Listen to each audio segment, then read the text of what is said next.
Alrighty, guys, we're coming tonight. We got the three C's of destruction.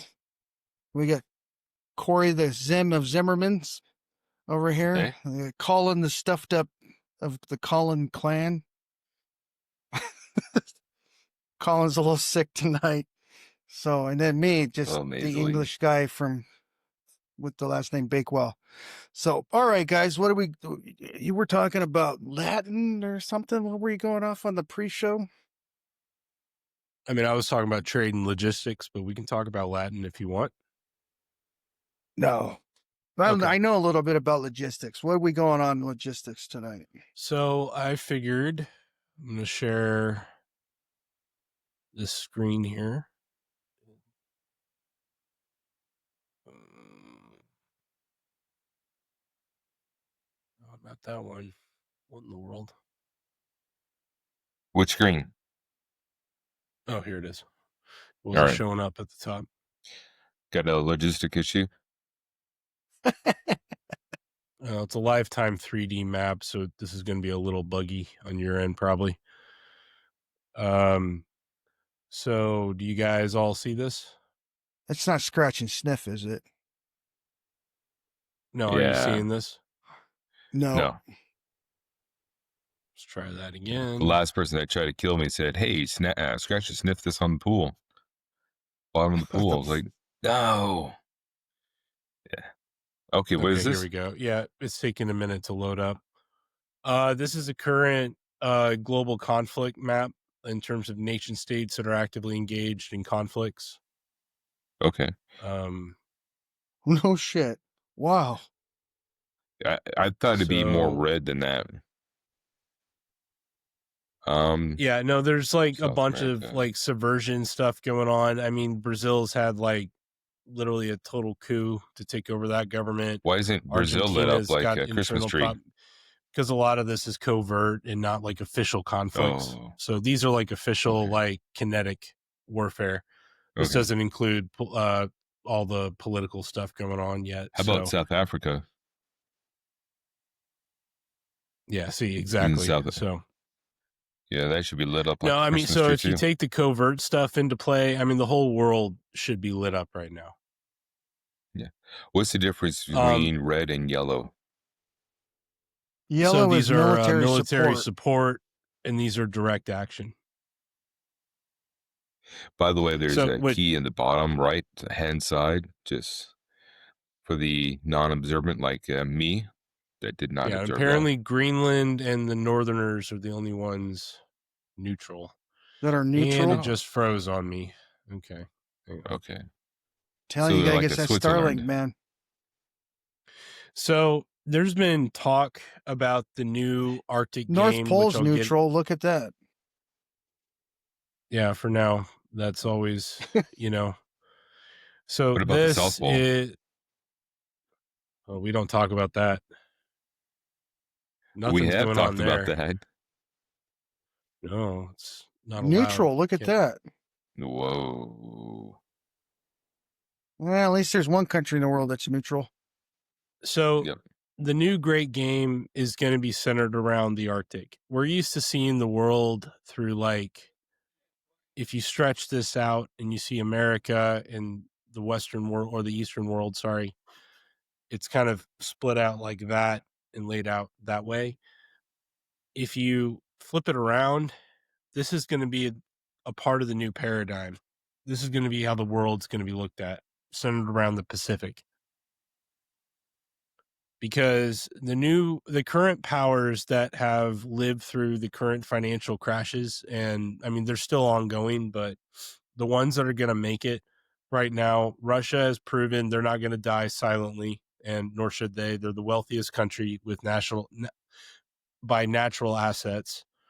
You got the Chinese, which they've been playing the long game for a long time. We'll talk about that later. Europe, and this, like, you hear about NATO, or the North Atlantic Trade Organization. Mm-hmm. So NATO was under this paradigm of looking at the world from this angle, the Atlantic being the primary means of trade. The new paradigm is basically flipping the world around. and you got a vast cavity, and it was always like, well, that's not going to work. Now, what's the quickest way for trade routes? Right there. Going over the top. Go over the poles. Exactly. Yeah, just like how planes, when you go, when you're taking a long flight, on that chart, they always go like up and over the horizon like that. And you're like, why are they curving up? Why are they going north? I want to go straight to my destination. Well, they do that because it's shorter, because the Earth is round, folks. So a sphere. All the flat earthers, they're wrong again. Yeah. I'm sorry. Take an international flight. You'll figure it out. So this is an area of the world that is basically foreign to Americans in terms of the history of what's happened and how the interrelationships between all of these places. But there's a reason that World War II was primarily fought out by the Americans in the Pacific. Band of Brothers and all the war movies, it's always about the Eurasian, the invasion of Europe and defeating the Nazis, all that. This was the real fight. This is really, this area right here is where World War II took place. You have something to say about that, Cody? Well, yeah, I know quite a bit about it, but go ahead. No, take over for a minute. If you know a bit of the history about, the precursor to World War II, what was, the Russo-Japanese War, the troubles in China, the warlords, all that stuff. Well, we were doing an embargo against Japan. And so they didn't have enough resources. So they were going out for resources to supply the empire. Part of the reason they did it. And we put all these trade embargoes and stuff on them and made it difficult for them. And it didn't work. It just pissed them off. Our sanctions, it was sanctions. We put sanctions against them. Yeah, we cut them off from their lifeblood. Well, it works if you're trying to bait somebody into a conflict. Mm-hmm. And you just happen to have your forward observation posts go down. Oh, and you take out your major aircraft carriers and leave your old junkers there as bait. It's pretty much been proven at this point that the government had foreknowledge of Pearl Harbor. Oh yeah. And they allowed it to happen. That's like clear cut. Well, there was even the first shot. There was that thing I read about called the first shot. There was a ship out at the entrance of there were submarines. Pearl Harbor. Yeah. The Japanese had submarines all over the place. And our radar picked up those planes well in advance. And I mean, that whole crap about they had the flight coming in from, what was it, the Yorktown or something. They confused them, even though the flight was a scheduled flight that was coming in hours later. It's been declassified that we broke the Japanese codes like almost before the war even started. We knew everything they knew the whole time. So I'll give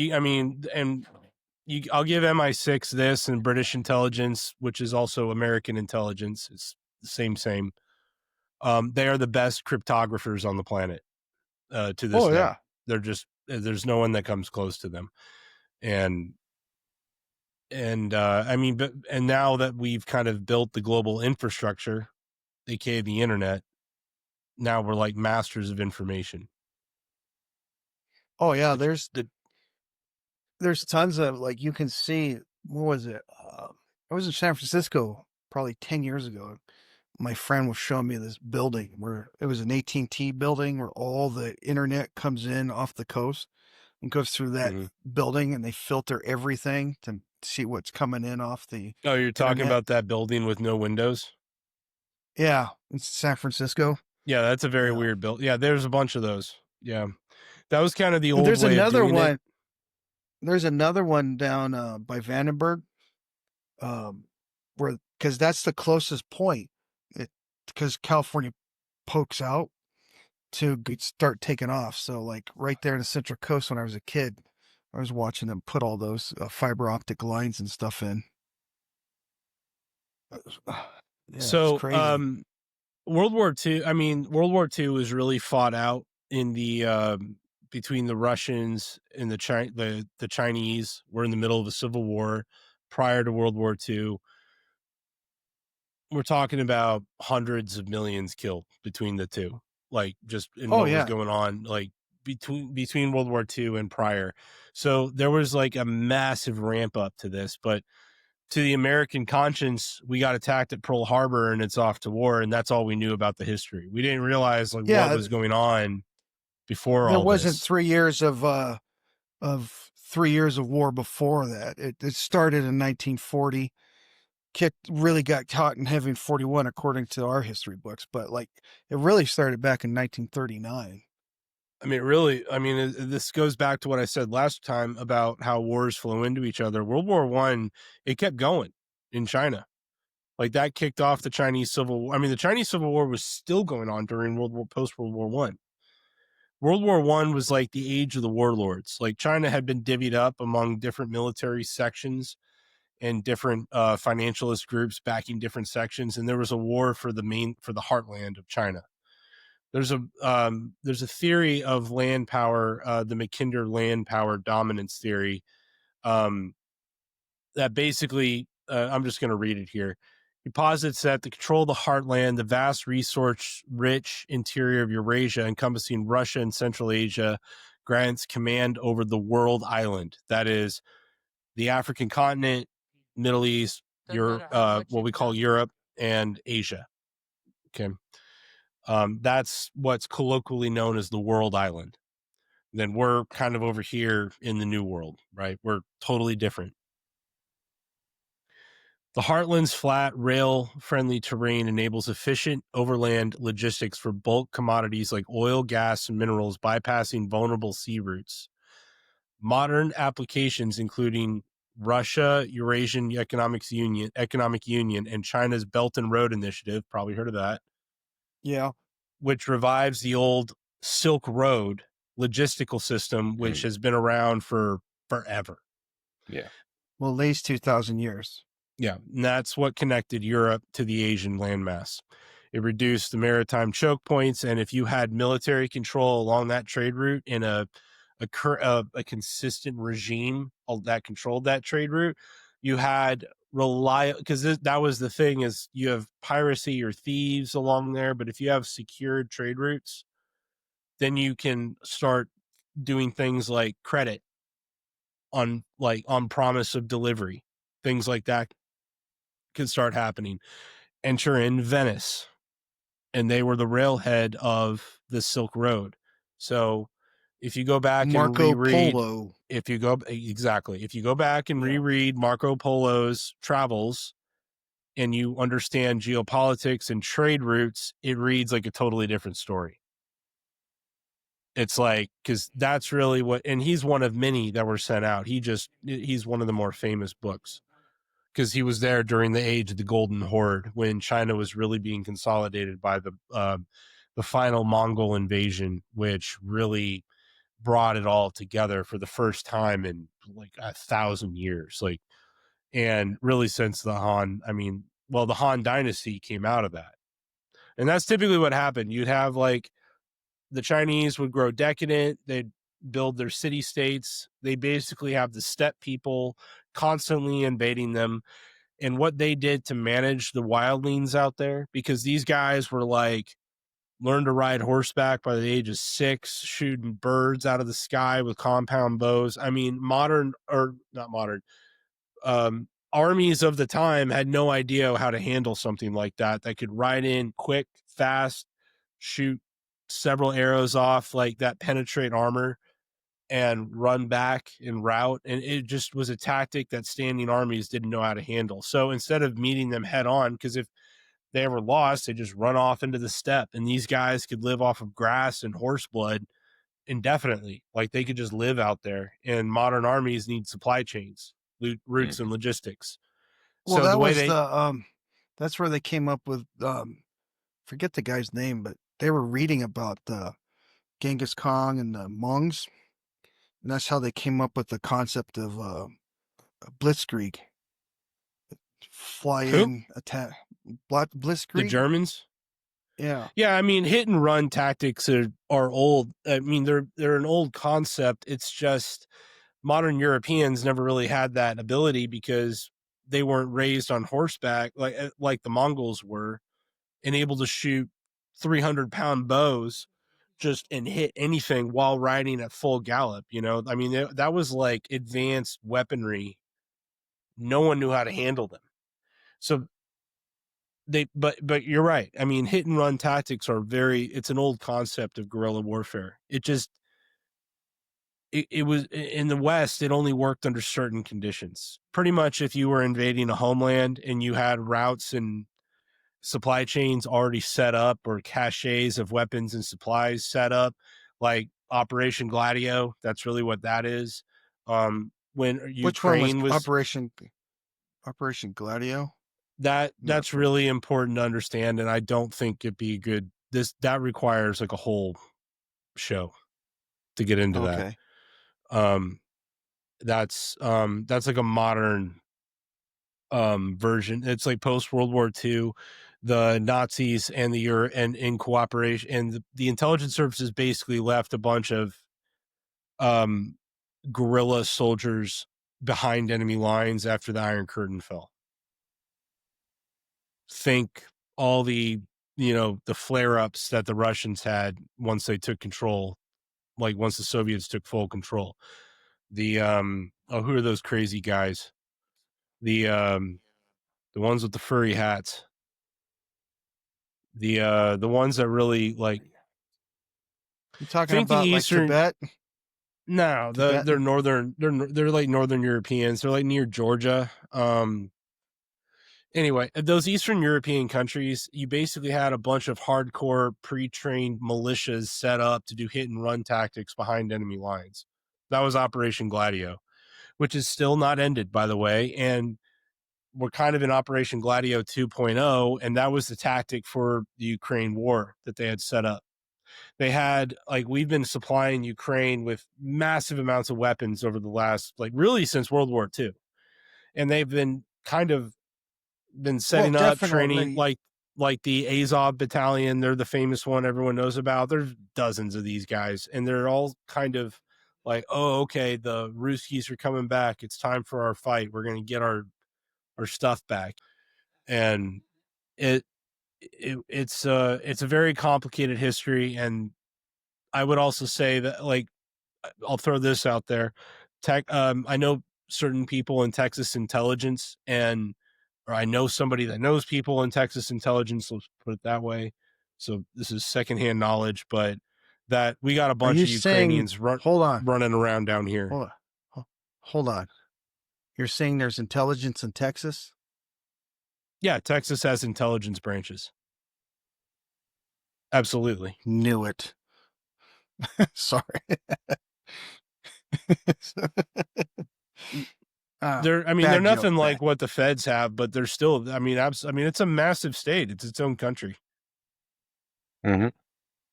So it totally can underwrite that, and it kind of needs that for security.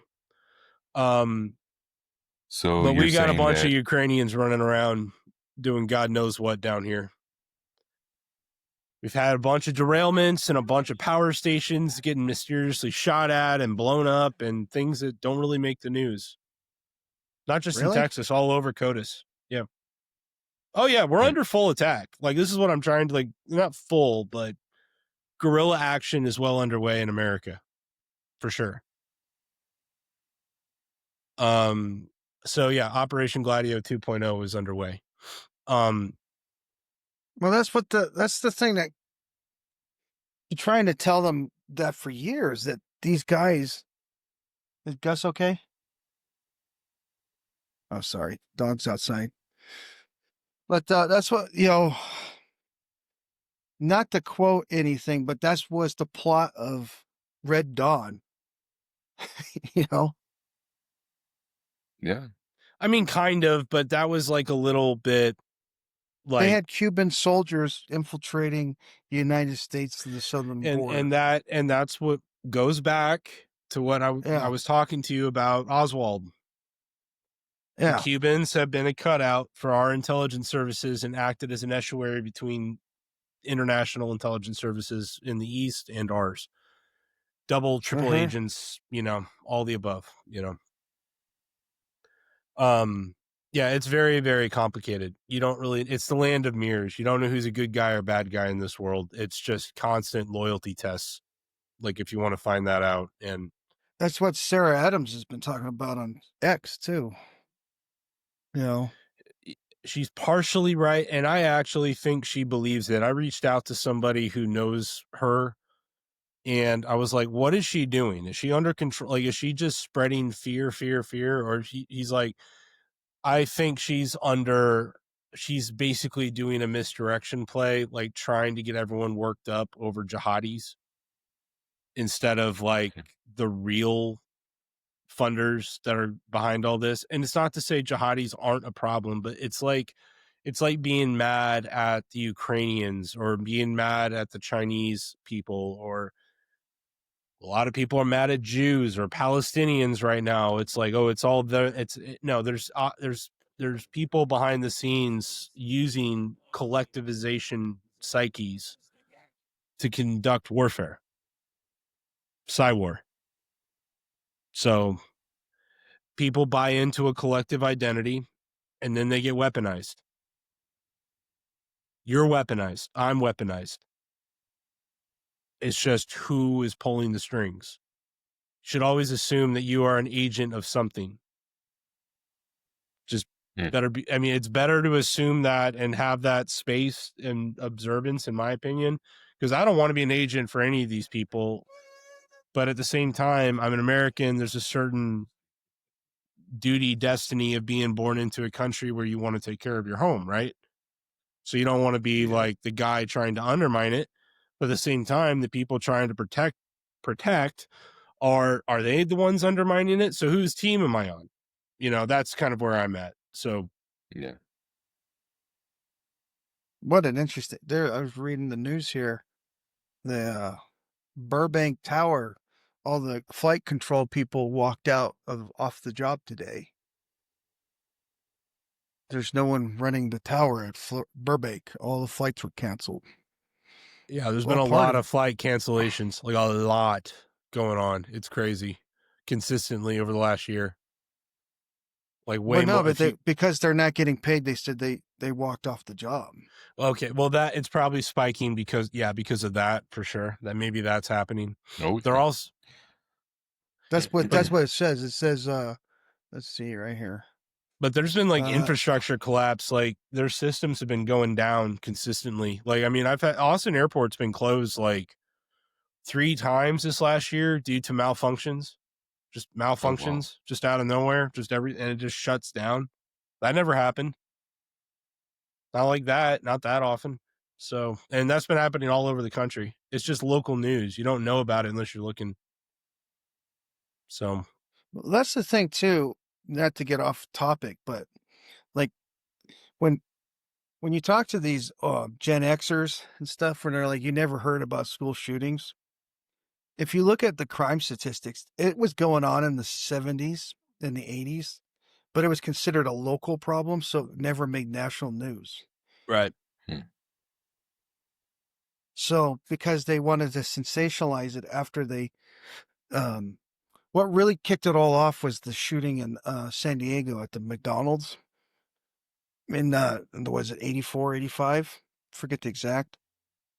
Well, we also didn't have these or portable cameras at the time either. You can make anything a big deal with that.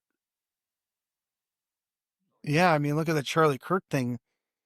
I mean, exactly. That was intense. I mean, I knew about that shooting. What was it? 20 minutes after it happened, it came across my phone as an alert.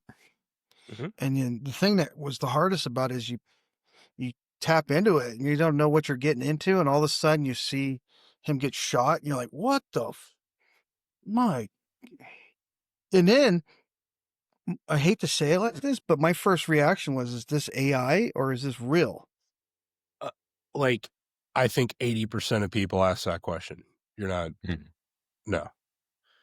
Because the whole thing was weird, not to divvy off into this, but it was, I stand by it. And it's, as more comes out, it's like, yep, it was, something's up. I don't know what it is, but something's wrong. Something's weird. I have no idea exactly what it is. No idea. I'm not I'm not willing to even make an opinion on it yet. It's way too. There's more and more stuff coming out, so just gotta wait. Yeah, that's.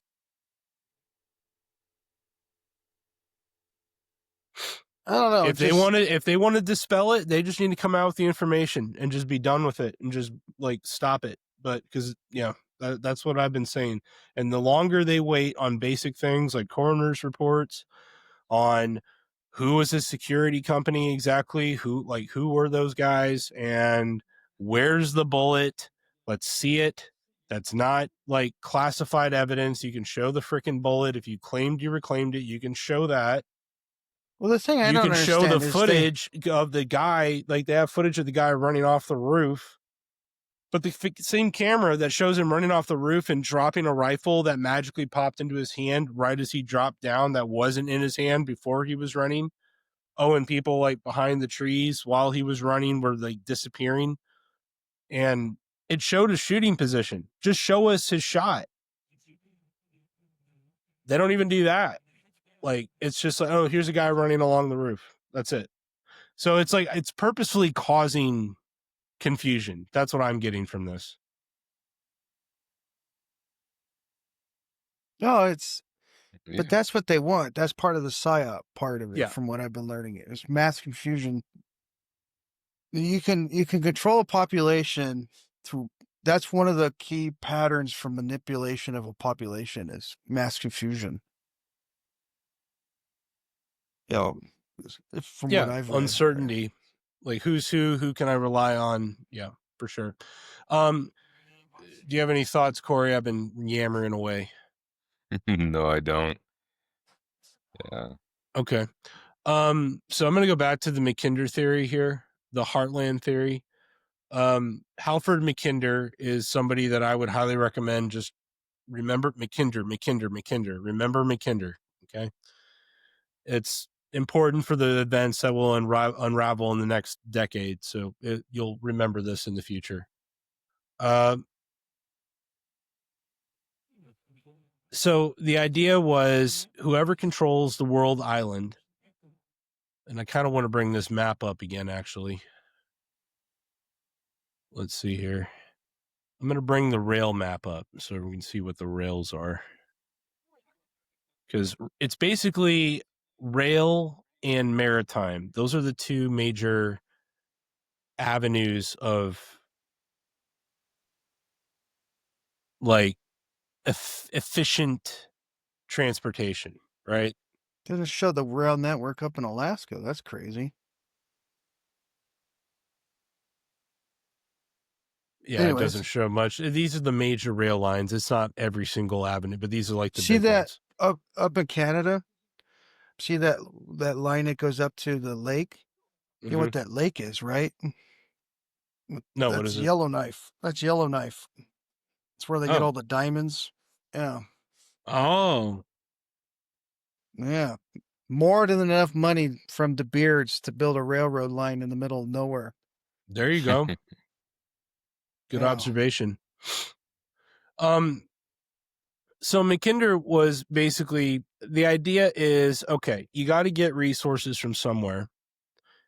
And that comes from land-based resources. Train lines are very secure historically, relatively speaking. You know, everyone thinks about, I mean, relative to like stagecoaches or trucking avenues and all that. If you didn't have security the whole way. So nation states, by their very nature, provide secure trade routes, right? So, like, in the sense of, if you have like the Wild West and there's no effective governance body out there, you're going to get bandits. The same thing was happening in China. You had a bunch of warlords running around and they just could never consolidate trade like in an effective way. So the idea was, okay, we got to reconsolidate China. See that rail line across that goes from Moscow all the way across to Japan? That's the rail line that ruined Russia. Yep. The skeleton road. Do you know about the rail line, the Trans-Siberian rail line? Do you have a story? That's what that one is. That's what that line No, is. there's another one that they're talking about going this way. Oh, That's that the the one that real they want? trend. That would change everything when it comes to geopolitics. If we connected here and here, kiss NATO goodbye. And Europe's cut off. When I worked for this the is Alaska what I Railroad, suspect this is all about. When I worked for the Alaska Railroad, I saw plans for them to lay track all the way to Nome. They have a plan already to lay track to Nome. This has been talked about since the 1800s, since the American Civil War. The Russians sent warships to go observe and start they put up warships in Sacramento Harbor as hey, San Francisco. Or San Francisco, thank you. If you guys start messing around too much, we're coming into this and don't think we won't do it. That's the reason they originally fortified Alcatraz. And they built Fort Point, and then there's another fort across the bay to close that off because the Russians were coming in and screwing with them. Alcatraz was a military installation before it was a prison. Right, but the Russians, what do you think the Russians had an illusion that they were ever going to let's go back in time. Who sold us Alaska? Did they sell it to us, or was it a trade deal? That's the other thing. The president, what I heard when I lived up there was that it wasn't really sold to us. It was given to us in lieu of payment because of they needed cash for, I forget exactly, but it also hands ownership and governance over to an established governing body, so they don't have to worry about security. Because who's right next to them? The frickin' British. Canada. Well, the Russians. So it's a way to just sever the British off from their land bridge. Well, I remember going up into Coos Bay, Oregon, and all that stuff, and there was Russian settlements up in there. The reason the northern line of California, you ever heard this? Why they have that parallel? It goes straight across. Yeah, because that separated America, the Spanish territory and the British. It was an agreed upon territorial line that separated the British and the Spanish. It had nothing to do with the United States. So yeah, no, I mean California. I mean that was post Spanish American War when all that started being reconsolidated, right? No, that's way before Spanish American War. Spanish American War was in the 1890s. This is yeah, but I don't think California didn't enter the Union until post Civil War. No, it was Mexican American War. I'm sorry, you're right. The Mexican American War. That's what I meant. You're right. I was not. Yeah, not the Spanish American. Thank you. Sorry. Oh, okay. Yeah, that's Mexican what I meant. American. Yeah, the Mexican Empire stretched up through California and all that. So yeah. Well, Empire. New Spain. Yeah. New Spain. It was New Spain. It was a proxy force. Yeah. It was a proxy army. That's the reason Texas is the Lone Star State, because they had that same flag and they had 2 stars on it, and it represented the New Mexican territory, or if they had a different name for it then, but Texas, it was one unified flag. Mm-hmm. And that's because, and then when they separated themselves off, they kept the flag and took the star off. Yeah, I haven't fully figured out exactly why or who backed Colonel Travis and all these guys that came down to liberate Texas. The Americans. Well, obviously, the factions behind the American. I'm not sure what families backed that play, but that was Daniel, I don't know, Davy Crockett and all those guys and stuff. Yeah. Yeah, I mean that was a major play. Daniel Boone. Yeah. Yeah, everyone wanted in on that action. So, the new so here's the Belt and Road Initiative. that the Chinese are working on.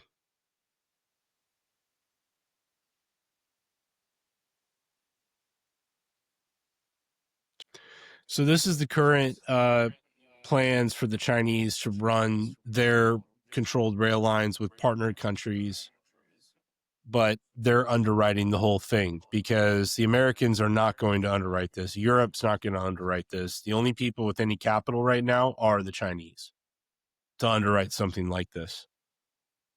Well, the thing that is interesting, isn't China have a different gauge of rail system though? It wouldn't surprise me. I mean, that's a classic tactic because then it can't be interoperable. Because I know that with, Russia and Russians Europe did that. have, yeah, and Russia and Europe did that. They had different gauge of track, and so and China's different too. So they can't use. I suspect that's less of an obstacle today because now we're talking about civilizational states. Like before, we were dealing with nation states. Now the major civilizations are Russia, the Chinese civilization, which is, you know, basically this entire region. The Europeans are screwed. They are just so screwed. That's why they're acting so crazy.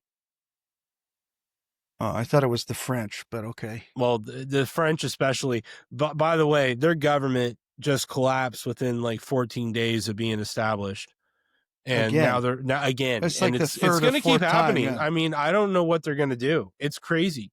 I don't understand how their parliamentary procedures work. I've never really looked into it. I don't fully understand it either. Yeah, it does come down to there's a coalition government trying to keep the nationalists out of power. There's a coalition of nationalists which haven't been able to penetrate the system yet. Like Marine Le Pen, you've heard of her, I'm sure. They tried to arrest her and put her in jail. Then you got the establishment types that are trying to keep everything which one's Marine Le Pen? She's the leader of Front National, the French. I've not been caught up on that. It's like French MAGA, basically. Yeah, like you've got MAGA parties popping up all over the world. Basically saying, okay, this whole globalization model has failed. We all know it. Let's go back to being a nation state. Let's utilize the assets we have. Let's take care of our people. Let's be realistic about this instead of this global unification project that you crazy people have been dreaming about since your parents were telling you about it post World War II, that you're going to be masters of the universe. It's not going to work. No.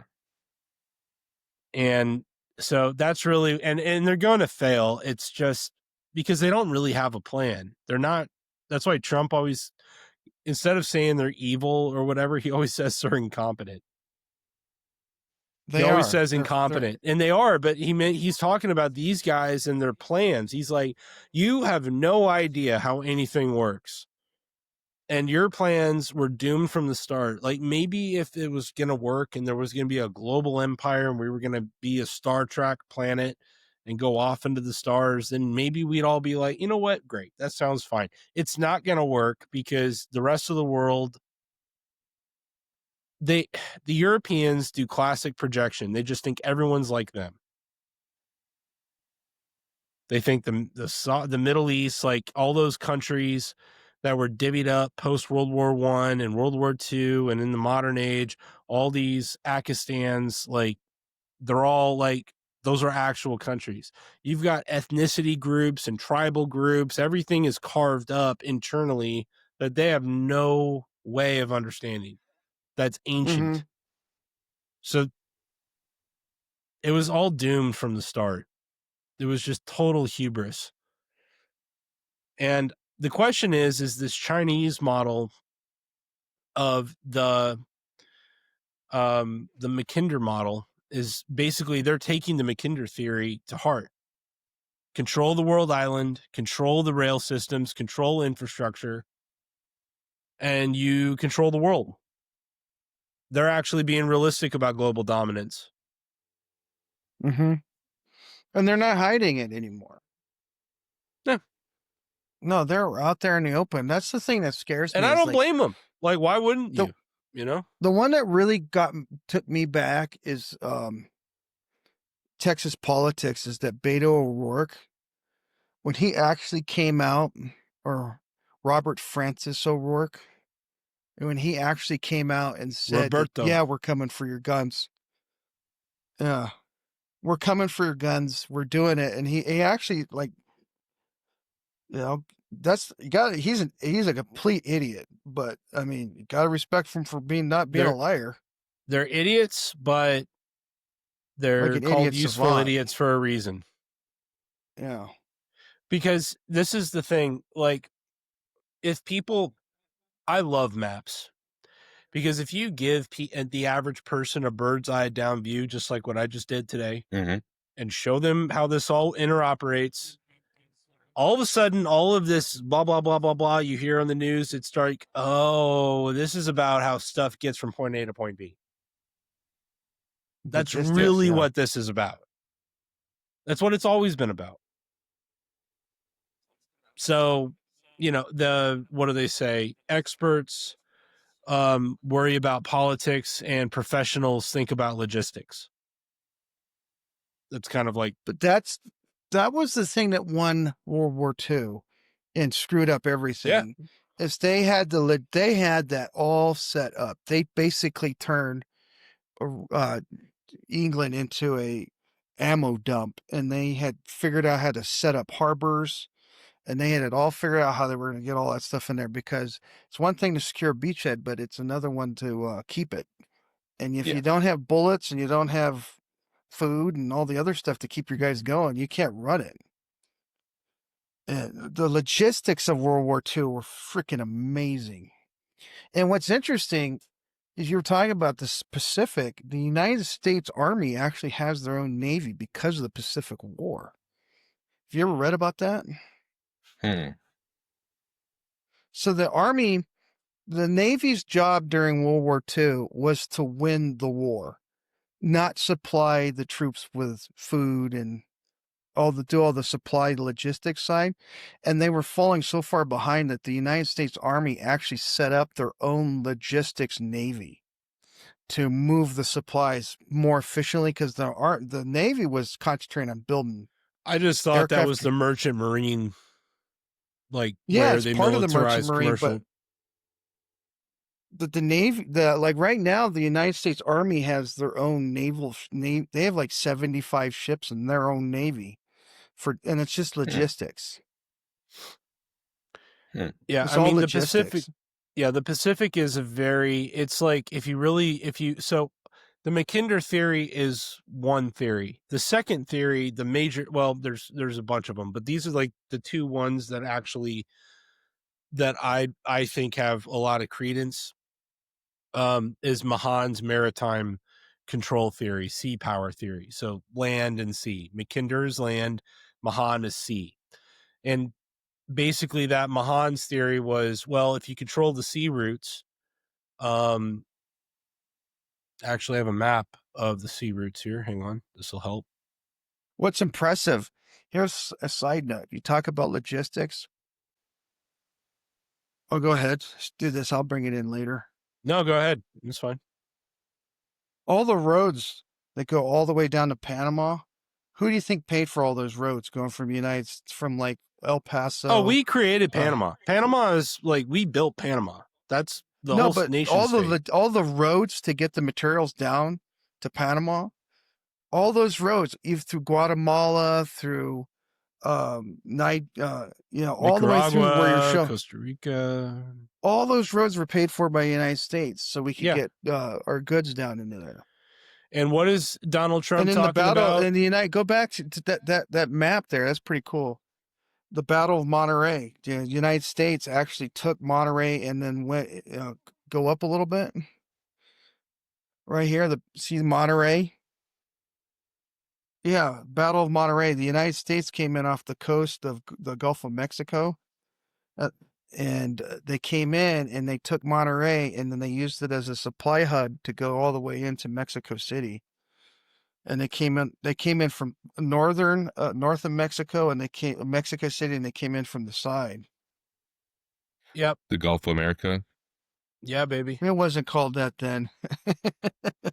And No, this is like we're mixed up in a game that is very old, and it's got a logic unto itself that has to be played out. Like Haiti. Go back to Haiti. That's a freaking mess. You ever the Dominican Republic, the island of Haiti? Oh yeah, if you do like if you do like a map, like if we looked at this like with like a sat map, this side's all green, and this is just brown, just right along the border. And who controlled both sides? It was the French and the Spanish. Yeah, we're fighting old ghosts from the past. This is why history is important, because nothing just happens by accident. There's a reason for all of this stuff. Obviously, like everyone knows that. What's cool is go back like Venezuela. Look at that down there, right? What do we have that's right in the way of Venezuela? We have Guam right down in there. Not Guam, but Puerto Rico.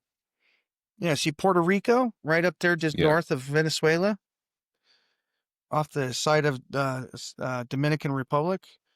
Mm-hmm. Yeah, Grenada, dude. Kingston, Dominica, and how many of these are still under British control versus American control? It's like, well, it's real simple. See the U.S. Virgin Islands versus the British Virgin Islands. Yeah, this is one of those things like, when are your friends really your friends? Yeah. It's like, because politically, if we win against the British, that's like going against dad. So that's like, although I have to say though that it is pretty cool to watch. They never considered Puerto Rico. What does it really represent? Have you ever looked at why we have Puerto Rico and we wanted it so bad is because of its like perfect placement to control that guy right waterway. There. That's why. Yeah. It's a primary like Caribbean Atlantic trade route. Yeah. And that's the reason we have a base distance from the Straits of Gibraltar. Mm-hmm. Up there. And that's why.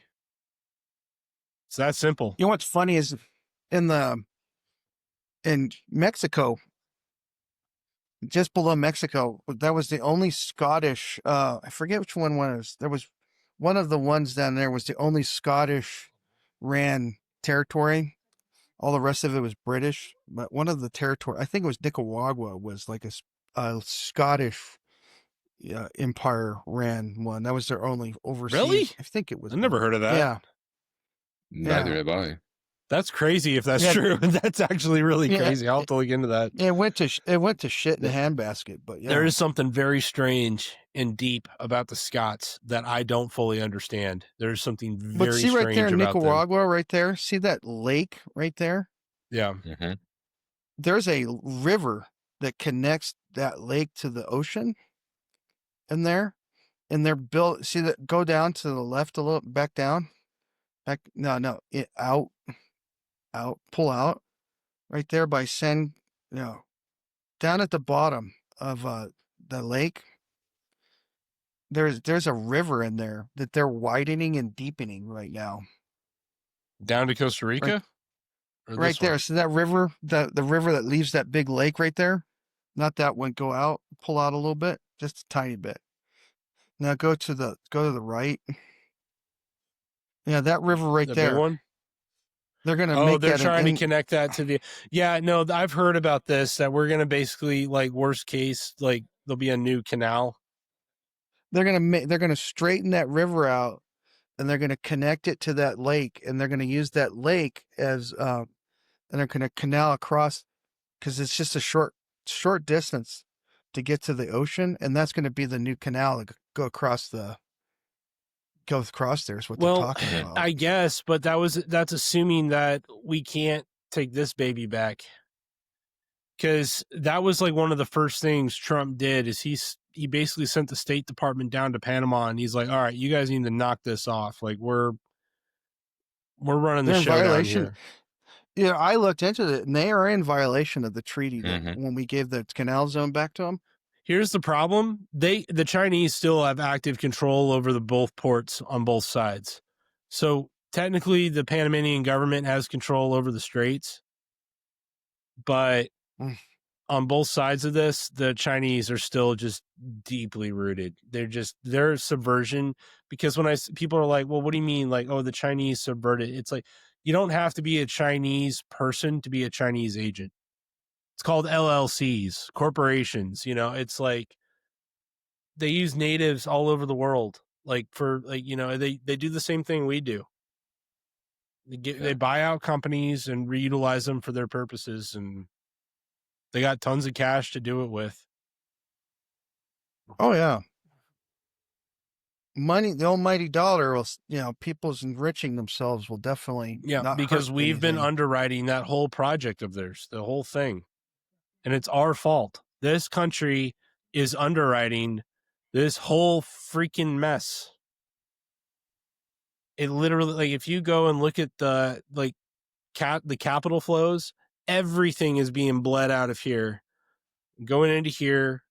All the currencies. I mean, this is why we're called, we're the reserve currency. Well, we were the reserve currency and we never used that as leverage for our benefit. People just dumped their risk onto the Americans. The reason the Europeans get a 4-day work week and like a month off in the summer is because they don't have to pay for any defense. And they get free health care. It's all social programs. Yeah. This whole thing is being paid. And that's why all of these governments are falling. All of them. And they're doing that liberal crap where they have all their open borders, one government stuff, and all these Muslims are coming in and just jacking everything to shit. Yeah. And then again, you have to ask, is that an accident? No, it's on purpose. But the thing it's happening here. It's happening here. They've tried to do it in other countries. The Chinese said no. The Russians were like, absolutely no way. That never worked. And the Africans are like, it's a mess. Bring it on. on. What's the point? Like, they're easy. The African nations have been easy to control historically, but I think that day may be coming to an end soon. I actually think there will be some sort of African Union going on in the coming years. And the thing that they killed Gaddafi for, that's really why they killed Gaddafi. Yeah, I never understood why they killed him. I mean, yeah, he did blow that Pan Am plane out of the sky over Lockerbie, Scotland. Well, that was the casus belli. That was the excuse. Who knows who actually did that? Yeah, but he got blamed for it, and he got dragged through the streets. And then he got raped with a bayonet and killed. Yeah, him and Mussolini had a lot in common. Yeah, this is the old world that we're looking at right here. That's the Roman Empire. Yeah. Did you know that Sicily tried to become a territory of the United States after World War II? No. Really?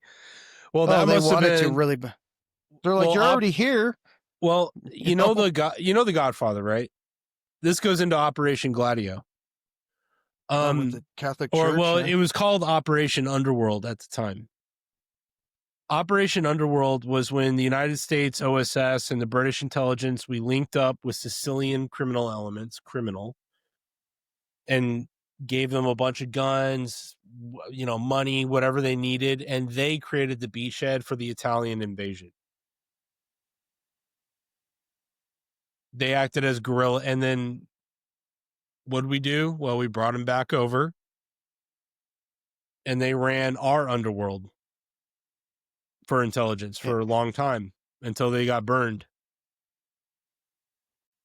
I'll take it off the map for a minute just so we can discuss. Hey, since we're talking about World War II history, you know what's open the weekend after this one, Corey? What opens? Yeah, what's going to be open for one day and one day only? No.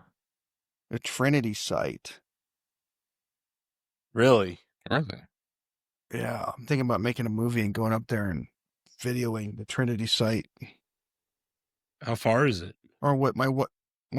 Oh, it's up like 75 miles from here. Oh, I'd go. Are you kidding me? Oh yeah, it's try awesome. to go. That'd be incredible. Bring a rad reader with you. Let's debunk this whole seriously, just to show like, oh yeah, no, there's nothing here. Or maybe there is, and they're telling us the truth about these things. Well, the only thing that left radiation there was the building they built around the nuclear bomb. Did you know that? So, because it was an airburst, the only thing that left radiation was the explosion of the tower that they put it on, and everything else went up into the atmosphere and blew away. There was actually a Girl Scout campground downwind there, and like I think it was The German forget. scientists are like, oh, oopsies, sorry. You know what is funny? By the way, since you bring that up, that nuclear cloud went right over a German POW camp. Yeah, like Damn, really? there's a POW camp not like 50 miles from the Trinity site up at Fort Stanton, up there by That's Capitan. cold-blooded. Yeah. But this is at the time where they're like, radiation? What radiation? What is this radiation you speak of? What? Like, Ask that poor guy about the demon globe, that killed like 2 or 3 people. Yeah. Radiation? What are you talking about? Oh, the shiny rocks. Yes. No, the shiny, yes. Very dangerous. Yeah. I think the VLA's open at the same time. That would be cool to go see too. So sorry, Corey. I mean, I don't, not to put you on the spot, but you got a fresh set of eyes to all this. Is this making sense or? Yeah, well, growing up, we learn how to read maps and all that kind of stuff. And so when you're pulling out these maps and looking at all these routes, and especially the Trans-Siberian, where it would just be a huge game changer, it all makes sense, and all the shipping lines make sense too. As the major ones are the thick ones that are going across the Atlantic and the Pacific and stuff. Yeah, those show the shortest, because that's Yeah, really what it comes down to, efficiency. That was the cheapest and yeah, fastest way to get there. So there's really a limited amount of routes to take. yeah. And you control them. You can shut stuff down. Yep. Yeah. And that's been going around the Horn of Africa and all that kind of stuff. I'm going to pull this Um, map back up, but keep going. and uh, um, some nations wanted to continue, other nations want to end those things. There was a guy that he was from here in Albuquerque, and I went to his funeral, and quite a few people said, "Yeah, I knew the guy." That was it. They couldn't say anymore. He was one of those I guys guess, where he disappeared for years on end and then came back, and he couldn't say where he was, what he was doing. what's funny, you talk about that. Remember when we went to Bob Provance's funeral when you were Yeah. there? You know how many spooks were in that room with us? No, I have no Remember that table idea. I was sitting at with there was 7 guys Yeah, around me? Those all of guys them. were those guys weren't there. You know what I'm saying? I do. I went to a Yeah. funeral in Tucumcari, and they were going to do a picture, of all this guy's friends, which was only like a handful. And the one guy was like, "I'll take the picture." Another guy was like, "I'm not going to be in the picture."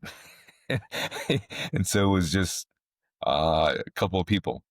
Mm-hmm. That was it. Because the rest, they couldn't be there. They couldn't They be weren't there filmed. officially, yeah. No, they weren't. They refused to be um on Photoed, the yeah. internet, anything. Because Yeah, whenever you see people running around going, "Hey, selfie, selfie," they're marking you and doing Oppo research on you. yep, Unknowingly sometimes too. That's the scary part. No, I mean, I haven't had it happen to me, but I might have done it to a couple of people, and I see it happen all the time, Unknowingly, especially yeah. in Texas, in Austin. Like, I mean, it's just politics is intelligence.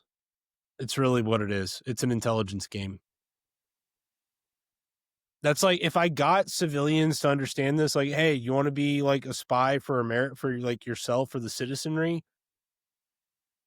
There's a lot of kind of cool stuff to do. Like, to be honest, it's scary because you're you're grabbing a tiger by its tail, but and you have no idea how it's going to bite you, but you know it's going to bite you.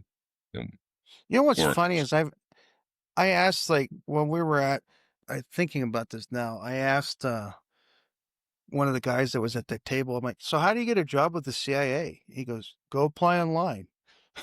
I was like, I'm like, what? So No. you want to work for the CIA? They have openings. Just go on, type in Central Intelligence Agency and put in your. But if you want to be submit an your- asset, put yourself in a good location and then be willing to take money. Yeah. That's how you become a real spy. I mean, that's really what I- spying is. It's just selling out. So you're saying Gavin Newsom's a spy? He's an actor He's a. and a good one. I'll give him that. He's a good actor. I don't know. A little about less good. with the hands, you know. He needs to tone that back a little, whatever the hell he's doing with his hands. But yeah. So, he needs to go talk to his rabbi about I that. saw one. this one guy that had put a post up when he was watching the Sean Ryan show, and he's playing that Kung Fu Fighter song in the background. Yeah. I was thinking that. That's so funny. Yeah. It's like, I want to be a Kung Fu fighter. I'm like, that's great, man. Man, the stuff they put on that X is just impressive what they come up with. So, can I show you what Israel is all about?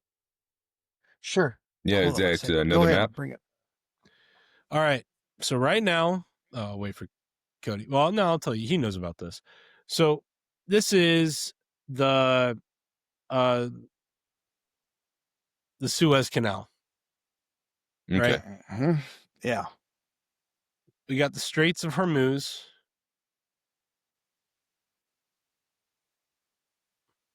I think, unless I'm crazy. Isn't that the Strait of Hormuz?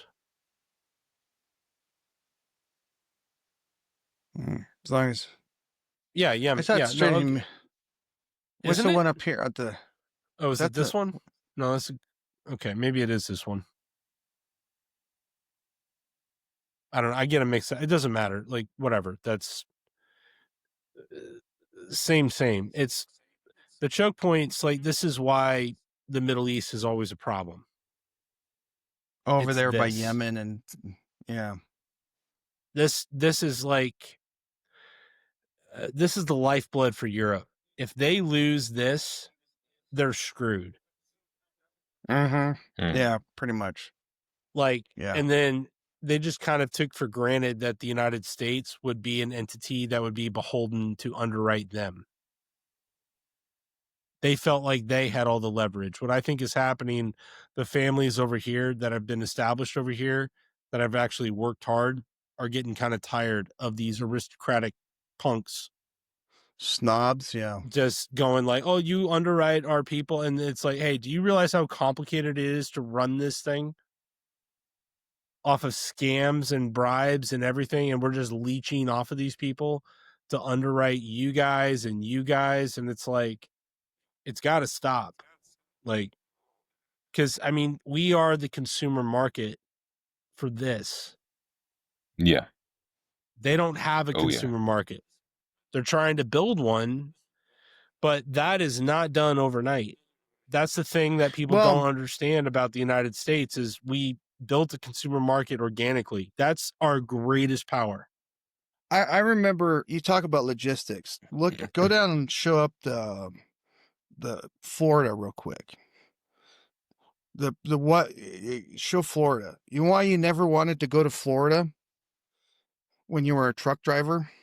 Because you go all the way to Miami, and what did they not have till very recently in Florida? Manufacturing. So you would drive all the way down, there was nothing to haul out. So because it was a consumption state. Right. What was the other problem that Texas is overcoming too? And this is where California's really screwing themselves. Mm-hmm. California, you would get back in the late 2000s, they called Texas. You could get stuck in Texas for weeks because they're so closed off that you wouldn't get loads out of Texas. You get stuck in Texas, like Dallas, Abilene, run down to San Antonio, You big got loops. Midland for the oil fields, and all. I mean, it's not a whole You lot, can make- and then a lot of land between them. Yeah, but you would go down into you would get stuck in Texas as a truck driver, trying to get a route out of you. Once you got into Texas, it's hard to get out of Texas with freight. But Florida, that's the reason where California is really screwing up, is there all the manufacturing is going to two places. It's going to Texas and Florida. Yep. But then California has a problem called the Rockies. You know, if you come in on the bottom. Right, which elevates, which gives which is why we are reindustrializing in these three well, really the south of America is where reindustrialization is taking place. Yeah, Arizona, Texas, California, New Mexico is still corrupt. They can't get out of their way. But even Louisiana is getting on the game. They're like, oh, damn, there's a lot of money here. Arkansas is too, man. Mississippi, Alabama. Yep. Alabama, believe it or not, you go down to Mobile, Alabama.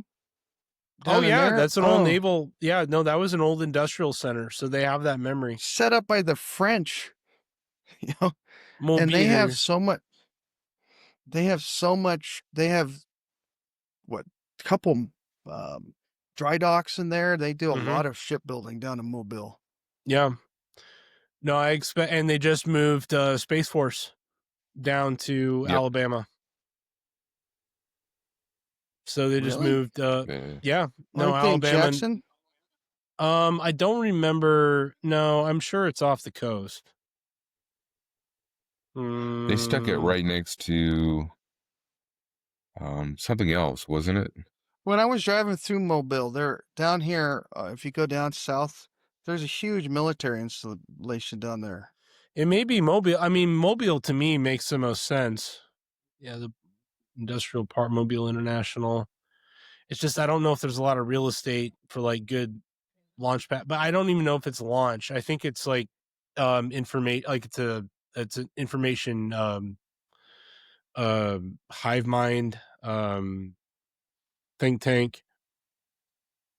Like like a collection. How's this point? all connected to Israel? Well, I got distracted. No, the whole Israel project to me is really, and I'm assuming this, but this is based off of the paradigm of roots and resources. Michael Yon thinks that's what's happening too. That's really where I got this idea from. It's really about the Suez Canal. That's what Israel was really established for. What happened in the early days of the formation of Israel in the 60s? Who were they immediately at war with? The Palestinians. No, or Egypt. Egypt. There you go. Now that's the reason they want to go after Gaza, and they're talking about front side, or beachside resorts with docks and all this stuff. Oh, looky there. We got the Dead Sea right there. Okay, that leads down to and that just bypasses this. Go down here. Show the border of between was it Jordan and Jordan and Israel. What is that? That's a river, right? When they say from the river to the sea, that's what they mean. From the river to the sea. That's the river. They want everything God from the river to the sea. Right, but and what you got to remember, they make it about religion to make the people become assets in geopolitics. This is about roots and resources. Or maybe it isn't, but let's pretend, let's do an experiment tonight, that let's say this has nothing to do with the holy state of Israel, that this has more to do with this guy right over here. And why are they talking about, they literally tried to build a dock off of Gaza and it fell apart or whatever, but they're trying to like create this situation. Because, hey, in their defense, those docks are not supposed to be built in open ocean. Okay, there's Agreed. I know. Yeah, like why'd they do that? Because they were trying to get good favor with the. They're trying to curve favor. There's with something the that happens if you put your stuff in a spot. It's hard to move it if you can keep it there. Yeah. You know, it's like we plant flags for a reason. Well, you put real estate, that also does something, you know, to the psyche. It's like, well, they're there. Like, it's too much of a problem to get them out. Just leave them.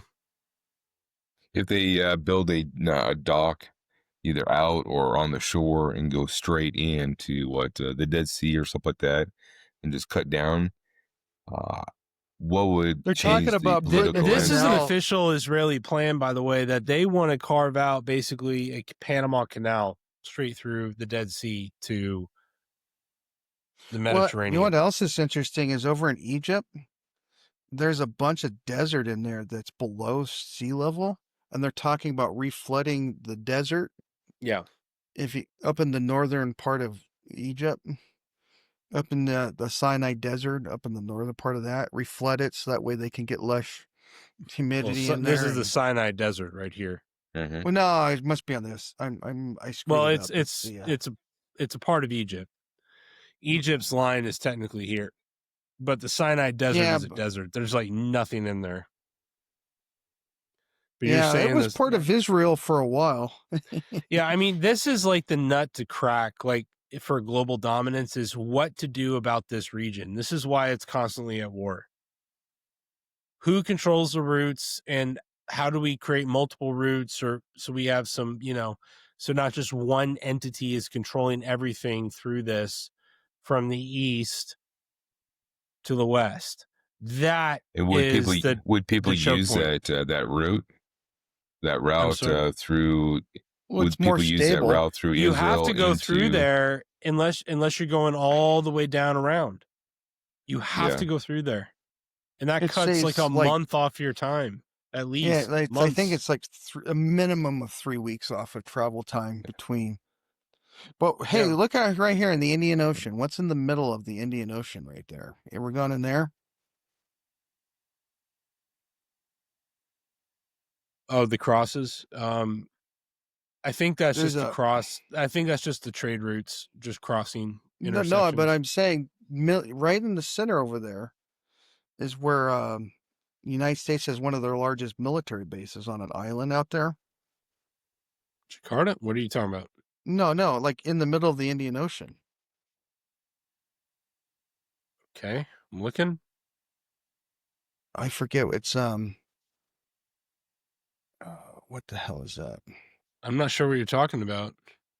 There's a U.S. base there. It's the Maldives. No, I'm pretty sure that's not under our control. I don't know about this, but I mean, certainly would not surprise me. Diego Garcia. That's the name of the island. Diego Garcia's in the Indian Ocean? Yeah. Where? Oh.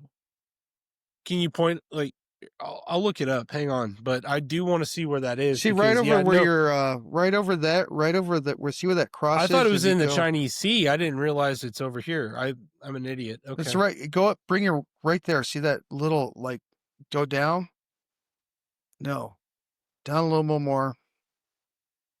Right there. Yeah, British Indian Territory. Diego Garcia right there. Okay, I see that. There. Yeah. Okay, that's where it is. Oh my goodness. Okay. And guess what just happened and do you know what just happened to that? Because that's yeah, we have a military base over there, but guess who owns it? The British do. Yep. And guess who they just leased it to? Chinese. But you know, the thing is They Sorry. there's been a land dispute because the territory is not like is supposed to be given back to like the indigenous, and the British government said that they had to give it back. The United States has like 100-year lease on all that territory Yeah. there, and they're like, "Nah, we're good. We're not This is giving it like back."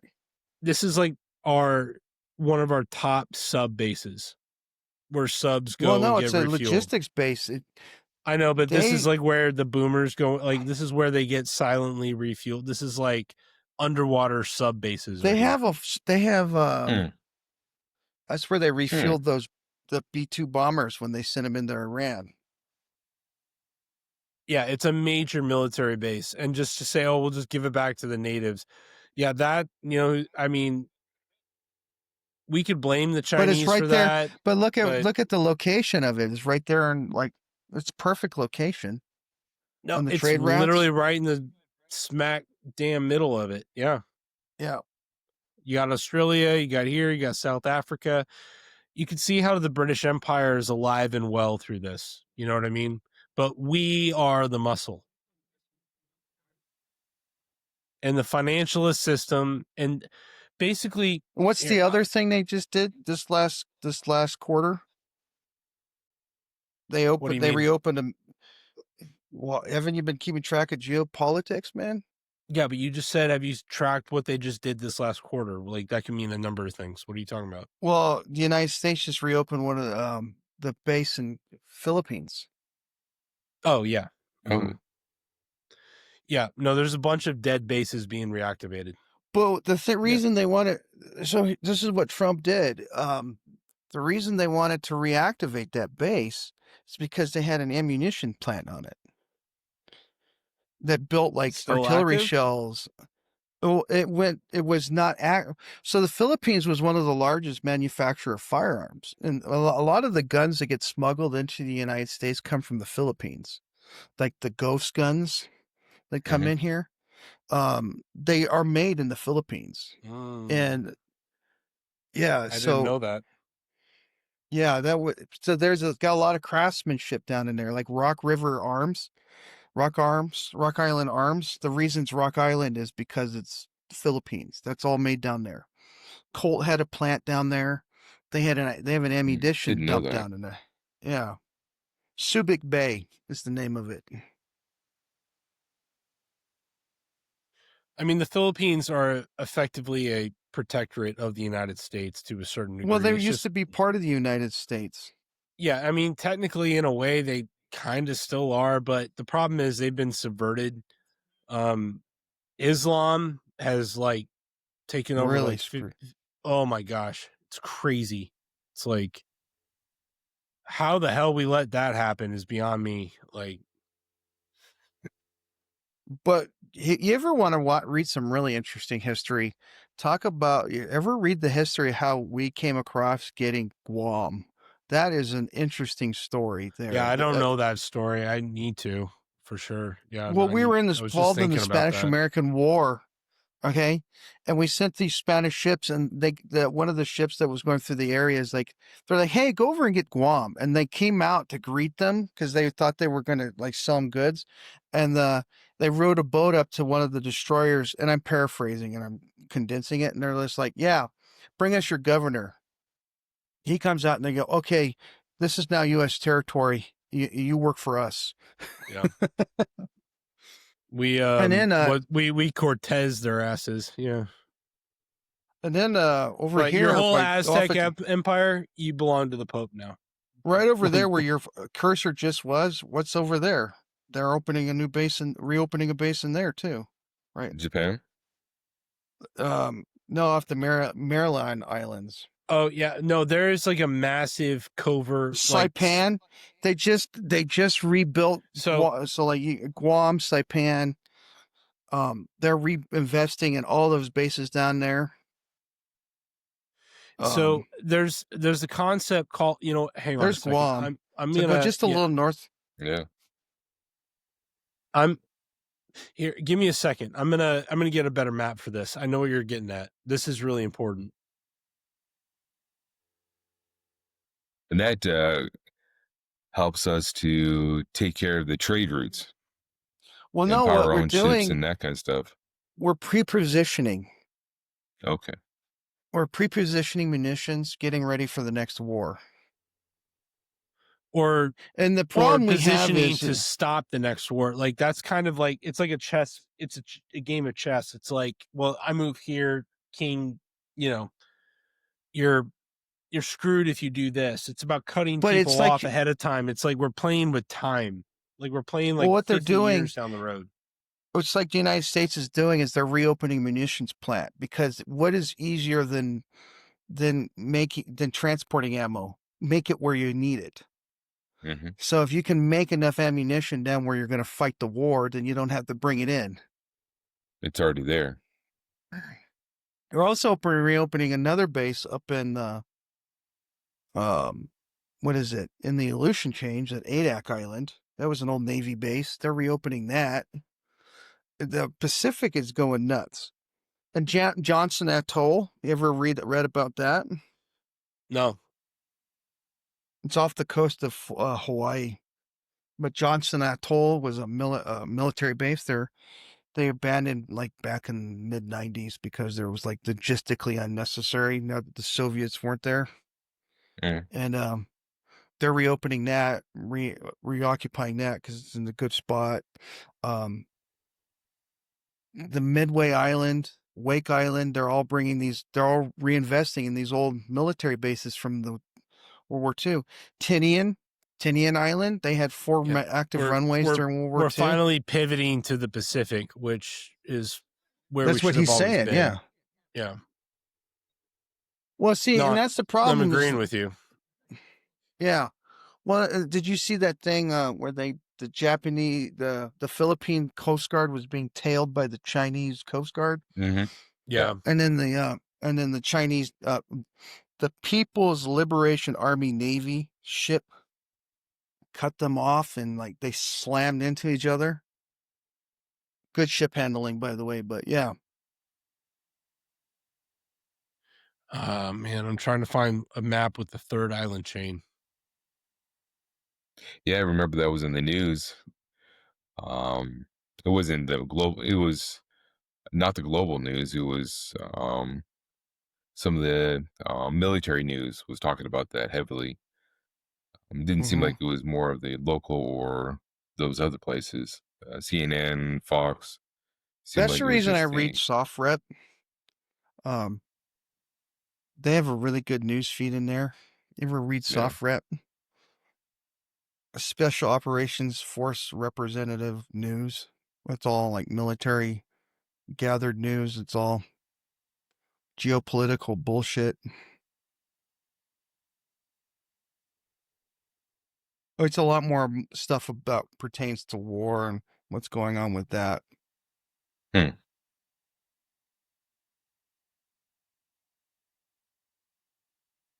Okay, you have to look that up.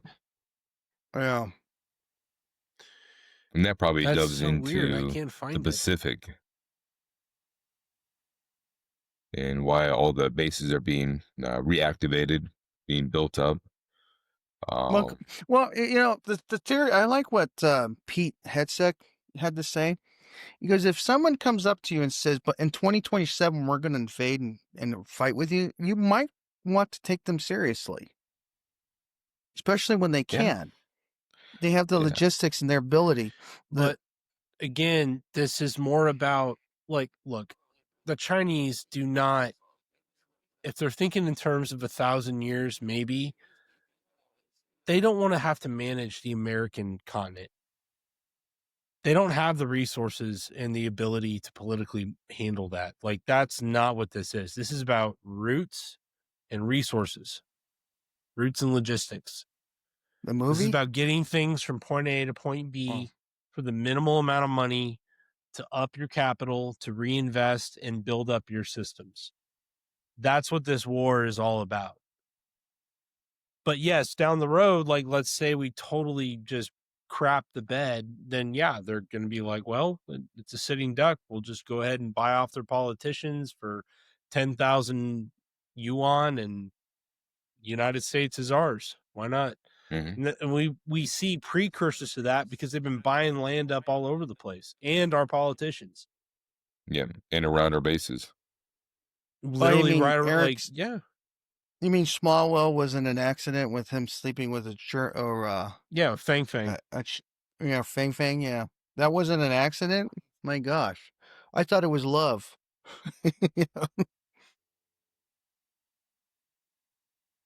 Yeah, I'd like to hear his side of the story.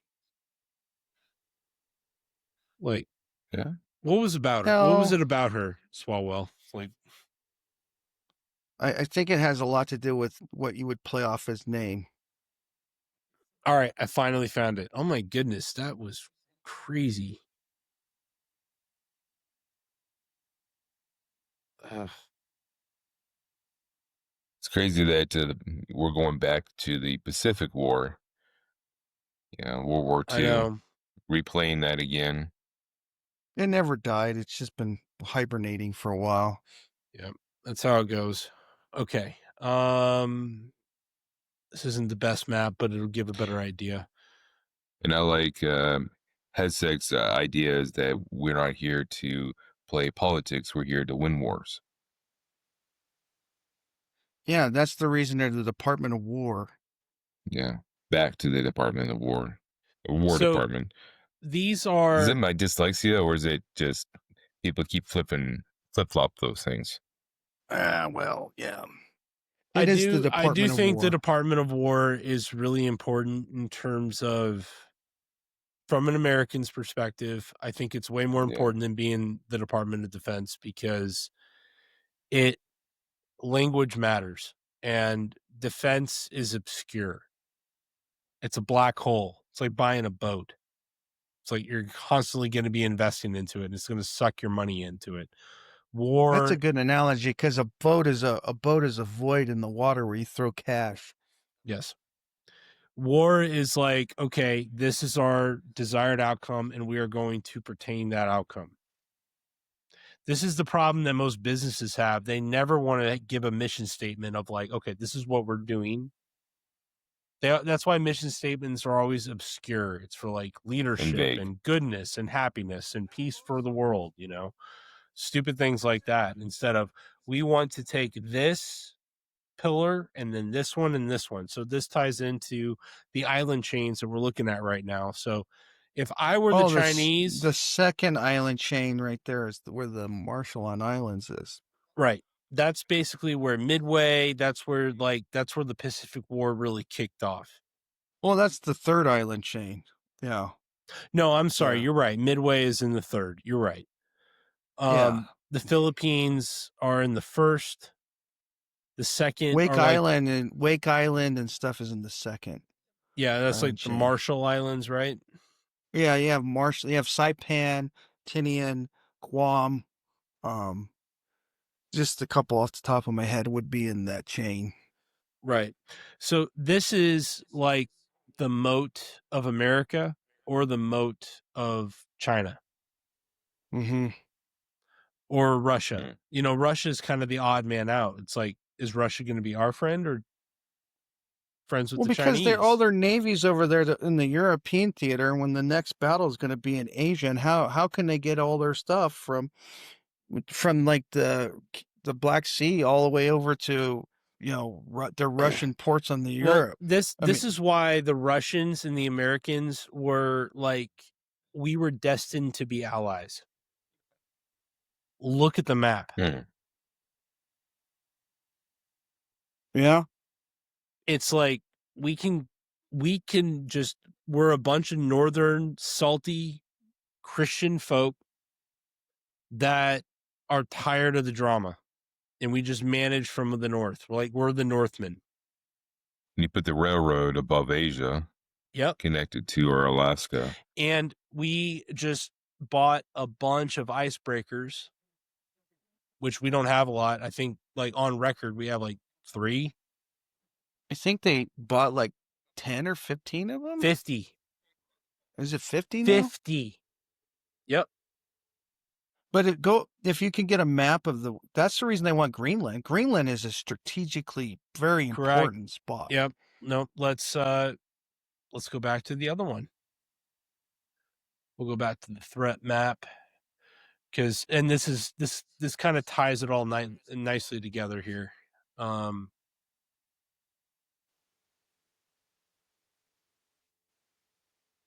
What's the fastest way from the United States to Europe? You go up through Greenland. You leave that coast of there, and you go up past Greenland, and you go in there. Well, what's the fastest way to get from like England to Alaska? Go right through the Arctic Circle. They actually have sea trade groups through there right now. There's a ship stuck up there in the middle of Canada. But this is the idea: is who's going to control those routes because the ice freezes over. But if you have a fleet of icebreakers constantly running in rotation, you keep the routes open, and you give Europe an avenue to. It shortens their time by a lot if they get like good ships and they can conduct trade over here, but they are the junior partner in this deal. That's the problem. They've been acting like they're the senior partner in this whole thing. You know, when they started the euro, I heard this from Martin Armstrong. He says like, oh, they came to me and asked me, how do I start the euro? Or how do I start a currency for Europe? And he's like, well, first you got to consolidate the debt. He's like, yeah, we'll do that later. And he's like, no, you got to consolidate your debt. If you go to the bond market, you're going to go and buy 10 years, 15, 30s from German marks, French, Swedish, UK, French. The bond market doesn't see the euro. The euro is something for consumers to trade with, but it has nothing to do with their underlying debt. But they never consolidated it. And that retard that's running England just consolidated everything into digital currency. They're calling in all the currency. They have to try. I mean, they are that desperate, and it's not going to work. It's not going to work. It didn't work when they did the euro because they still have people that have the European countries. It is not uncommon for them to screw with currency because they've been doing it for a long time. The Italians are in revolt. The Germans, the AfD party, they killed 11 of their members. Well, go back down there. Do you know who else? You know who else is getting ready for war? What you never hear? What's the one country in the middle of Europe that doesn't have any war or aren't supporting anyone? What? Just north of Italy. The Swiss. The Swiss just invested. I think they just did an investment. Yeah, they're no longer neutral. Yep, they gave up their neutrality. They're all in now. And who else? Finland and Switzerland. Yeah, because those governments have been politically taken over by a little place called the City of London. Yeah, because Finland man, if you ever look at the history of Finland and Russia, it's been a tense history. We got to stop thinking of nation states being controlled by their politicians. They're not. They're controlled by the financiers that back those nation states. This is why Liz Truss was blown out of the UK when Liz Truss was the prime minister. And she was like, well, we're going to try to balance the budget and cut back on social welfare. Well, you just broke the business model of your debt economy. And the bond market threw up and she was out of office in like 30 days. She wasn't in there very long, that's for sure. The same thing is happening in France. They're in worse shape. And they're talking about how they're going to send like hundreds of thousands over to go fight the Russians because the goal is to break up Russia and then monetize their assets because their bet is that Russia's a paper tiger and actually doesn't have consolidation. Doesn't Russia control the northern pole around their territory? Do they control that area? Yeah, they have the most icebreakers of anybody. And they're nuclear icebreakers at that. They've got like a fleet of 30 to 50 icebreakers that's on record. Like, who knows how many they have? Yeah. So And to so me, the if Russians have been people are preparing other for countries this. are trying to come through that, they're going to be running into the Russian forces. And if they don't want them Exactly. through there, They don't even have to fire a shot. It's like, hey, you want our icebreakers? Pay the toll. Exactly. And that's why we just invested in 50 icebreakers for us, because we got to compete in this region too. And if I were the Russians, I'd be like, okay, well, we already have a good presence, but this is like, I mean, literally look at it. It's like a handshake. It's like destined to be. And politically, we have no interest in conquest. They tried to psyop us into this idea that we're going to be the empire of the world. Americans are not like that. The Russians aren't really like that either. We're two nation states. I want to be left the hell alone. The only people I want to cause problems is this little freaking place right here. Yeah. Yeah. Because they don't have anything, so they're desperate. It's like the gambler at the casino that's on his last few chips. They're all in all the time. That's why they're so erratic.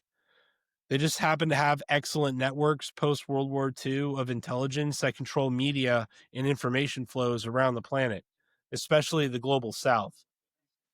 I mean, CNN, BBC, I mean, you know, it controls the minds of so many people down here because they haven't fully industrialized yet. So the only hope of the world is if this beautiful little handshake takes place right here. And I think it's inevitable at this point. The only option is some crazies actually decide to just, you know, go nuclear. And that's what they've been trying to do. That's why they're so desperate with this Ukrainian thing. They want to draw Russia in to start some massive cataclysm that creates a political breakup because they need the people to agree with it. And then Russia gets segmented off, and there's $75 trillion worth of raw assets get monetized, make all the world's fertilizer, and get plugged back into here. Yeah, they make all the world's fertilizer. They have, and the guys in Dubai are just sitting back and watching and laughing this whole thing go down. They're like, "Oh yeah, we'll be your new Switzerland. This is the new Switzerland down here, Dubai." And that's what their position, because they know that oil ain't gonna last forever. Yeah, and the new age, I think it's not going to be so much about oil, but that's a different story. But for now, it is absolutely. But right now, it's about getting goods from point A to point B quickly. And that's the new global game right here, right in the Arctic. And then if we got Greenland away from the freaking Dutch. The Dutch. I knew we couldn't go this whole entire podcast without bringing the Dutch in it. That's who owns them. Did you know that? Did you know what's funny? There's actually more Americans on Greenland than there are on Greenlanders or whatever they call them. Yeah, and they're forced to speak their own language. And if you don't raise your children to speak their own native dead language, then their CPS takes them back to Denmark. So they've been kidnapping children from. They're very angry about it. They're actually kind of like, yeah, well, no, we'll go with the Americans. Well, there's like what is it? It's like a population of 25,000 people. Yeah, like and we have Thule Air Base there, and then it's an American outpost. That's what it has been since World War II. It's what it will be. Now it's just about making it. Especially since the United States put in all the runways. Have you heard this? All the runways in Greenland were built by the Americans because it was a stopover for all the bombers. Yeah, no, this is how we got over here to the UK. That was our stopover. Did you know that in that the island that there's one French outpost still left in that bay there in Canada, Coos Bay? I'll hand it to the French. They're so angry. The world is not speaking French right now. They just will not give up. I'll give it to them. Yeah, I just asked the Canadians about that. They're pretty stubborn. Stop. It's crazy. Anyway, but that's roots and logistics, gentlemen. That's honestly, I think that was the best synopsis of. that was the best synopsis I think I could have given about our current situation of World War IV, and it's gonna just unfold at this point. Like, the scariest thing that's going on right now is the trade embargoes that are the trade not embargoes. There's no embargoes, but this tariff thing that Trump is doing is really wreaking havoc with Canada. It's yeah, because really they need us for everything. Yep. well. What did they say? 40% of their 40 to 55% of their imports in Canada come out of the United States. Yep. And again, 1% comes. what trade routes do they have? It all comes through the U.S. They're screwed. Well, they have the no Canadian cards. Pacific. They have one line that goes from Canada straight down on the Canadian Pacific all the way down to I forget what port it is, but yeah, but they have I'm a line. saying they have to go to the United States to get to all their freight, and that's what I'm saying. We're to get to the other world. Yeah. Well, hey, let's look at that. Let's look at that map again that has the trade routes. Is anything going through the South Pole, the Antarctica? So these are the major rail lines. Yeah, but the shipping lanes, do they go through the Antarctica? Does anything go through there? Not at scale, no, and I don't think that'll ever happen. Those are the roughest seas. Like, there's like this barrier once you get like down below. There's like a parallel to get when you cross it. Is the ocean is just horrible because you got currents that cross each other and make make it horrible. It's easier to do the north for some reason than the south, but yeah, Antarctica is a problem, and it's like this is kind of where the ice wall comes from. Like look at South America. Look at South America, right? Yeah. That there's a major way. See those? There's like a way they can cut up through those island chains right there. Yeah, right off the coast. But if you come out here, you're dead. No, they actually go through the islands. No, that's what I'm saying. Yeah, they go past. Yeah, they go through those. Right, you could see the line there, the right there. Yeah, that's how they go through. They go through that island chain because the ocean's so much calmer. No, that's what I'm saying. Like, but if you went down, I mean, that's like the famous Drake Passage, right? Like, you went down south. But like, this is for like, you know what's in that little kickoff right there? That island chain that goes up towards north off of South America. Bakewell Island, babe. Down in there. I had a relative that was it's all state secrets. Yeah. Yeah, but no, Antarctica is kind of the big mystery because we know less about Antarctica than technically we do about the bright side of the moon. It's just a black box. We have no idea what's going on down here. This is where the flat earthers like get their theories. They're like, well, that's the ice wall because that's where information stops. Like in the Arctic, I mean, that's what they point to a lot of the time. Now, I think there's other reasons for it, but there is definitely a mystery around Antarctica, and I don't know what it is. I don't know what the truth is. I know a lot of the lore around it and a lot of real stories that are very interesting, that are kind of clues, but nothing definitive. Yeah. It's very strange. Because it seems like Antarctica is really not used, or except for some. It's used a lot more than they want you to think it is. It probably is. That's what I would assume. I just don't know for sure. Would it be for sure? The underground routes or stuff like that through Antarctica? Just because it seems like it would touch all the other continents.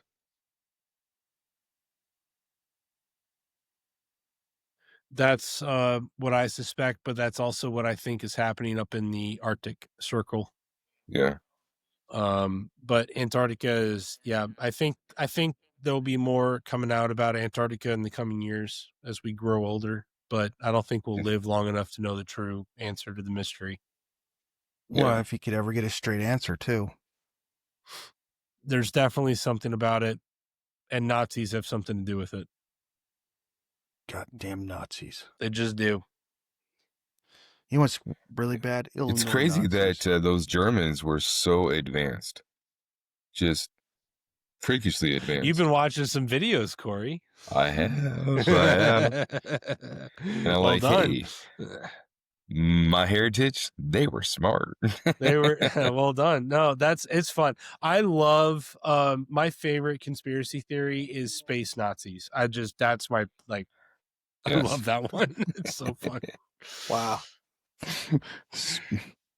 Secret Antarctic space Nazis. I love that one. That's my favorite story. Like, of all the conspiracy theories, like aliens don't even interest me. I'm like, okay, yeah, fine, aliens, but tell me about the secret Antarctic space Nazis. Like, I want to know about that. Anyway, well, I think it's 11 o'clock. I think that's our cutoff time, unless you guys have something else. No, it's interesting. It's pretty interesting. Yeah, we I learned quite a bit. Well, it's a rounded thing when you can talk about the Philippines, the Nazis, and the Dutch all in one conversation. Space Nazis. Yeah. They're worse than Illinois Nazis. What? They're not really Nazis. Have you ever watched Blues Brothers? No, I haven't. Fair enough. Oh my God. The best line of the whole entire movie is, "I hate Illinois Nazis."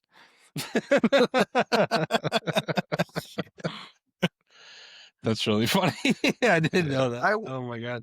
They should do that right now. And they put that governor's face. They make like "I hate Illinois Nazis." And they show the governor of Illinois right now because he's trying to block Trump from taking all his crime out of the city.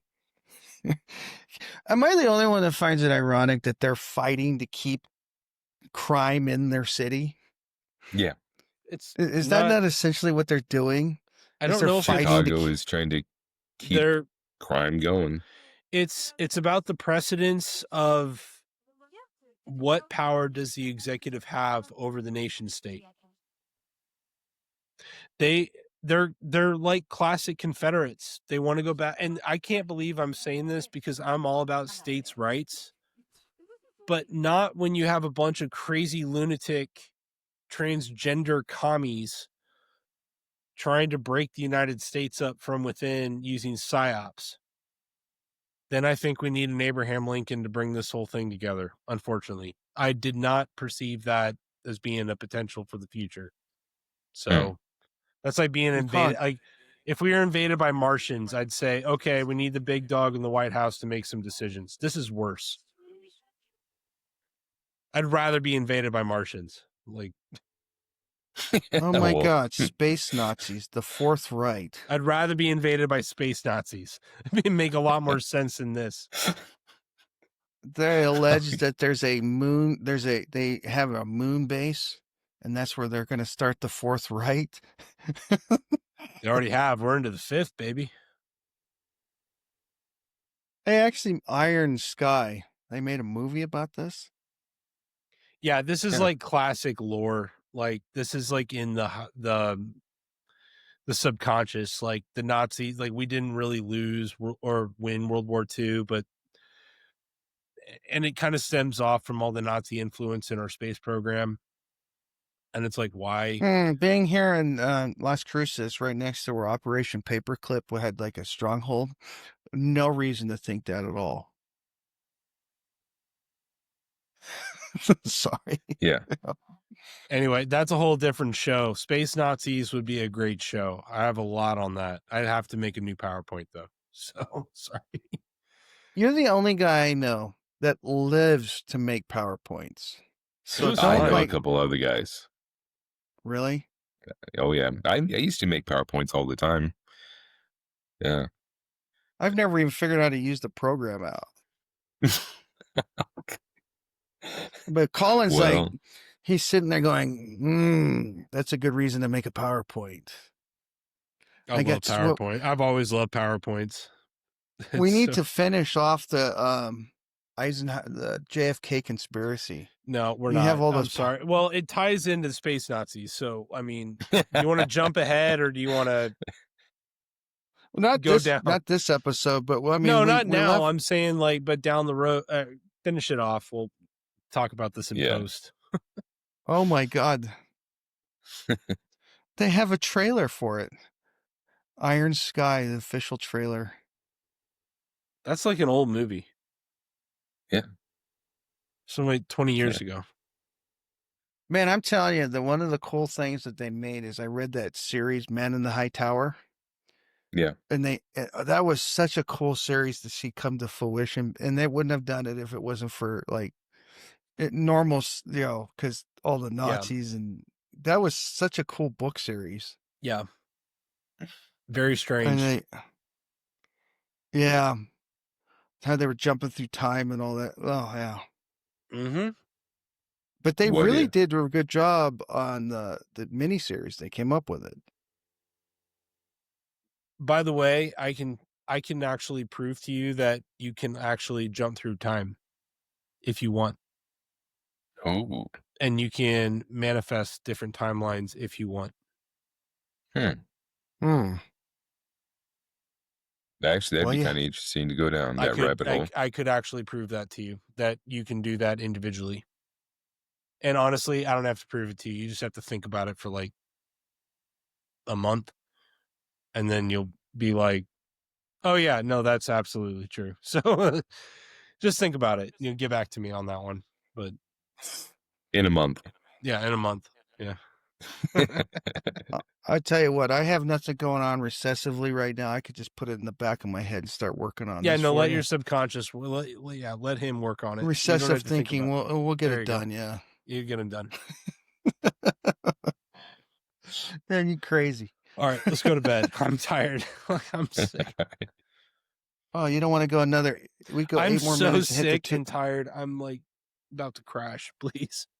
No more. All right, guys. Well, that's the end of our rabbit hole today. I really appreciate Corey and Colin coming out and feeding my obsession with World War II.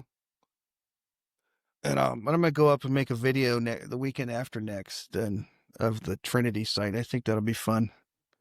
But the problem is, I already checked it. You can't fly drones over it. It's controlled airspace. So no going and having fun.